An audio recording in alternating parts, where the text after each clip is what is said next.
Happy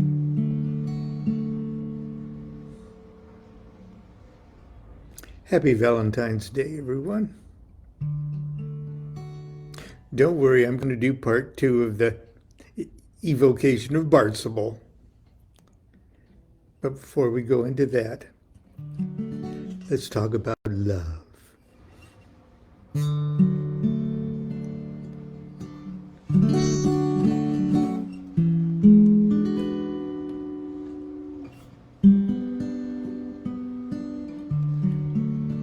I used to think that love was just biology and emotion, an island of bliss in sorrow's infinite ocean, existing apart, locked deep in each other's heart.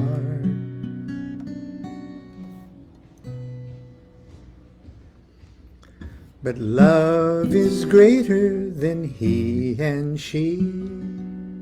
Love's the beat of God's heart. When you fall in love, you change the world. You change everything. Sun, moon, galaxies are created. Your genes are mutated when you fall in love. When you kiss your love, you kiss the world, you kiss everything. Subatomic particles start to tingle, space and time mingle when you fall in love. Love's eternal is what it is, was what it was, and it shall be infinitely love forever. Ever and ever, transcendental, love's all the all, it's wall to wall, and it's you and me. When you're making love, you lose the world, you lose everything. Two turn into one, and then nothing. It's kind of a quantum thing, this falling in love.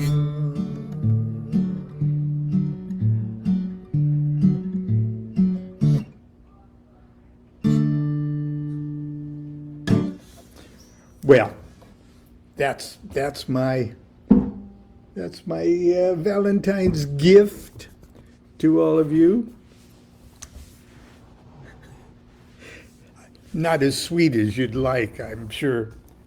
But anyway, I am going to continue with something I started yesterday in the parking lot of Sprouts. And that's Crowley's evocation of Bartzebal, the spirit of Mars. And this is that magical ceremony where in 1910, in the living room temple of his friend Commander Marston, with Layla Waddell, Crowley's new girlfriend at the time, and Victor Newberg. And together they evoked the spirit of Mars into a triangle, and sort of using Crowley's tweaking of the classic Solomonic formula of raising a spirit into a triangle. only this time sitting in the triangle was Victor Newberg as the material basis to give them somebody to talk to. Okay, he volunteered to be temporarily possessed, if you will, with the spirit of Mars, Bartzebal. And we've gotten to the point, it was sort of a classic Golden Dawn opening with Layla and Commander Marston as the other two assisting officers, with Crowley in charge, of course. And they got the temple all opened and everything. It got Victor seated in the, well, he's not quite seated in the triangle yet. As a matter of fact, part 2, which I'm going to read today, is the special preparation of the material basis. Now, they've got the temple banished and consecrated up to your ears. Okay, the temple is really set. Now it's time to get the material basis all cleaned up and protected. Okay, this is it, part 2, the special preparation of the material basis.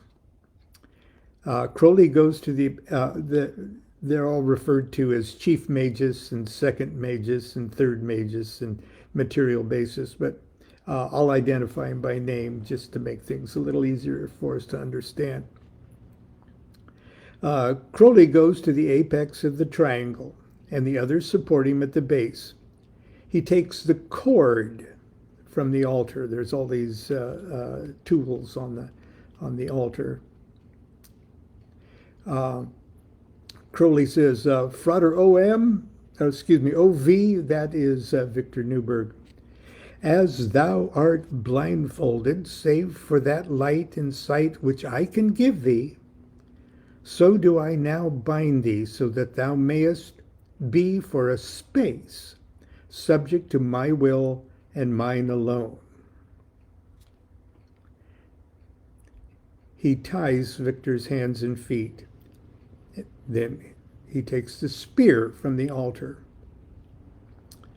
And since thou art without the circle, okay, that's a protective circle that the other magicians are standing in.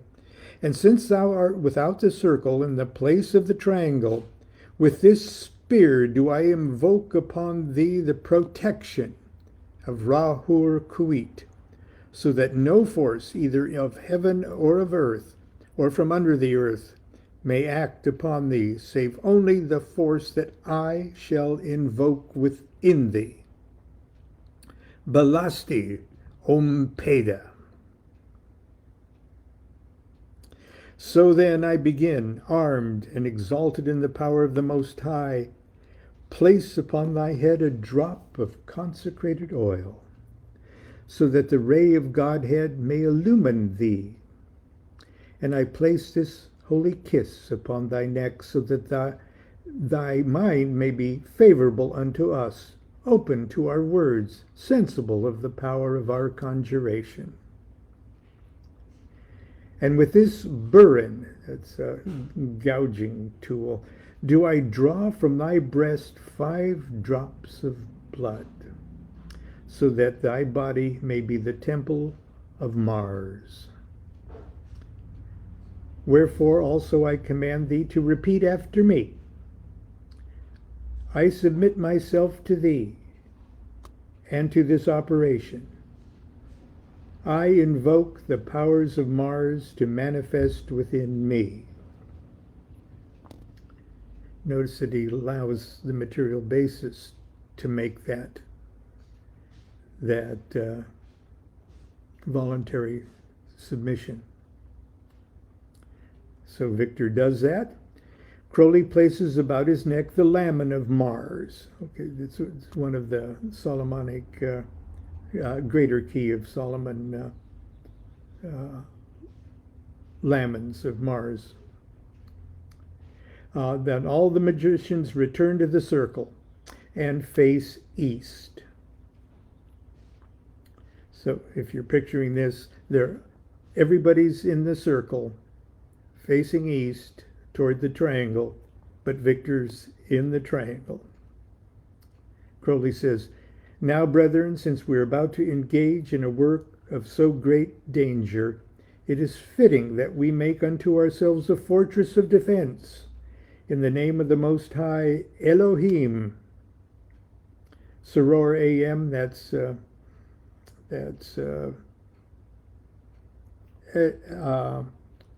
Layla Waddell.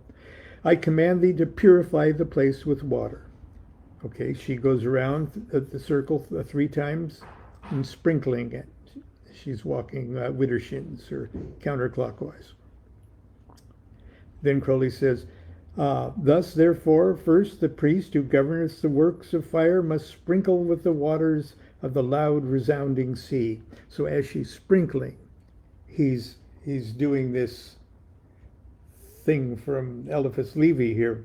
So imagine her going around sprinkling, and Crowley saying, thus, therefore, first the priest who governeth the works of fire must sprinkle with the water of the loud resounding sea. Then he says, Frater Assistant Magus, this is Marston then, I command thee to consecrate the place with fire. Okay, then as Commander Marston is circling the circle thrice with the lamp, Crowley says, so when all the phantoms are vanished and through the universe darts and flashes that holy formless fire, hear thou the voice of fire. Then Crowley takes up the sword. The Lord is my fortress and my deliverer, my God in whom I will trust.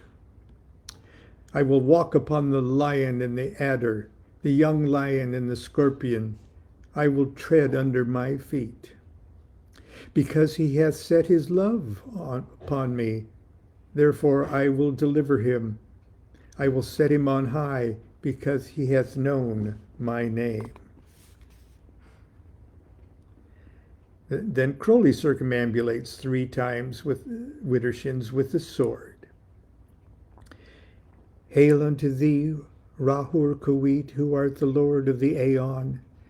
Be this consecrated tower a place of power this fearful hour.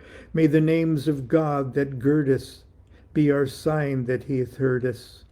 By the 5 unsleeping stars ward us from the wrath of Mars. By the rood of God erect, be he perfect to protect. Arm me, in the fray that shall be fought this dreadful day. He now conjures the dog of evil. Arise, dog of evil, that I may instruct thee in thy present duties. In the name of Horus I say unto thee, arise. Thou art imprisoned. Confess that it is so. I have done this in the name and in the might of Horus. Except thou set thy face in my defense, thou art blind and dumb and paralyzed. But thou shalt hear the curses of thy Creator, and thou shalt feel the torments of my avenging wrath. Therefore, be thou obedient unto me, and guard as a guard against them that hate me. Let thy jaws be terrible as the storm-parted sky. Let thy face be as a whirlwind of wrath and fury against the enemy.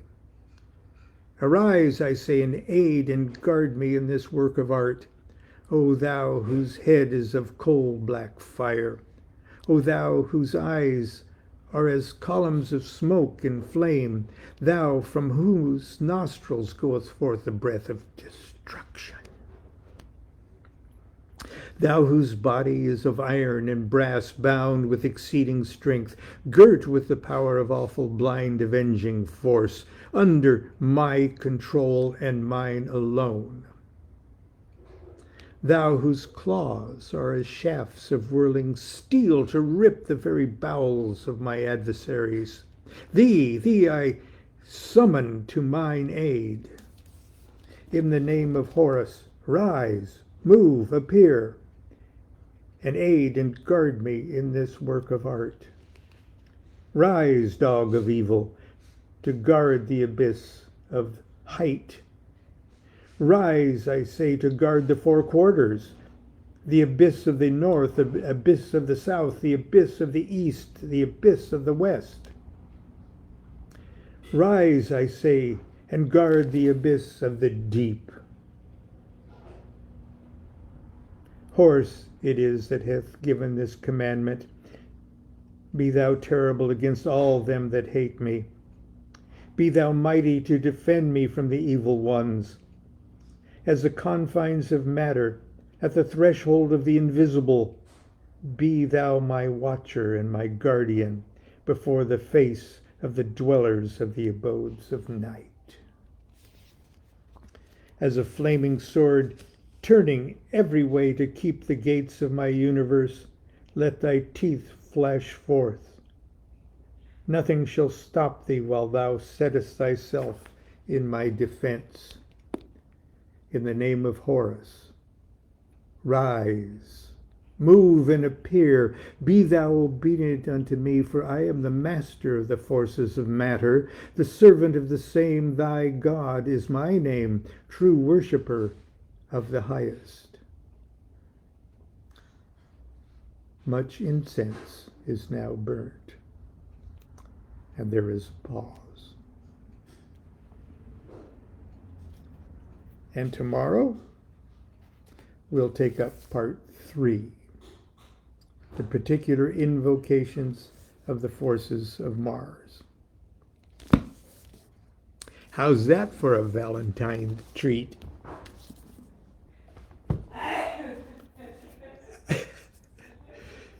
Bless you, my dear. Thank you. Okay. That was not an opinion. Okay. Happy Valentine's Day, dear. Happy Valentine's Day, dear. I mean, because we dated in high school, even this might be could be the 60th time we've said that to each other. Oh, God. Do you have anything to add to the dog of evil, dear, or the love? I have, the washer was running, so luckily I couldn't hear most of it. That's very sweet of you, dear. Thank you. I hope he's well fed and gets to go for a walk. Aw, take the dog of evil for a walk. Yeah, okay. Get down off there. Stop that. Okay, until tomorrow, continue to be good to yourself and be good to each other. Happy Valentine's Day. Do what thou wilt shall be the whole of the law. Love is the law. All right.